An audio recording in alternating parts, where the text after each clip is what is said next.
ഇളക്കി മറിക്കുന്ന ഒരു സമ്മേളനമാണ് ഇപ്പോൾ തുടക്കത്തിൽ തന്നെ. അപ്പം നാളെ അവസാനത്തെ ദിവസം എന്ന് പറഞ്ഞു കഴിഞ്ഞാൽ ചെങ്കടലായി മാറും. അതെല്ലാം രാഷ്ട്രീയ ഭേദമന്യേ കൊല്ലംകാർക്കും കേരളത്തിനും എല്ലാം അഭിമാനിക്കാവുന്ന ഒരു കെട്ടുറപ്പ് നമുക്ക് കാണാൻ കഴിയും. ഒരു സംഘടനാ ശേഷി, ഒരു സംഘടനാ ശക്തി നമുക്ക് കാണാൻ കഴിയും. സന്തോഷം.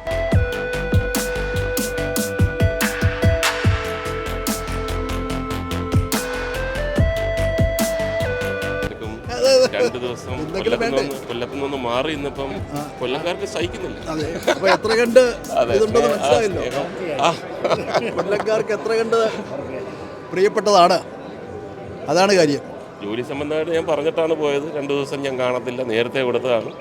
പക്ഷേ വേറെ ഇത്രയും അതിഗംഭീരമായിട്ട് ഇത്രയും കെട്ടുറപ്പോടെ ഇത്രയും സംഘടനാശേഷിയോടെ ഒത്തൊരുമയോടെ ഒരു പരിപാടി നടത്തുമ്പം എന്തെങ്കിലും ഒരു ചെറിയ ഒരു ഡാർക്ക് ഷെയ്ഡ്, പക്ഷേ അത് ഗോവിന്ദ മാഷ് പറഞ്ഞോടുകൂടി തീർന്നു. പക്ഷേ ഇപ്പം ക്ലിയറാക്കി.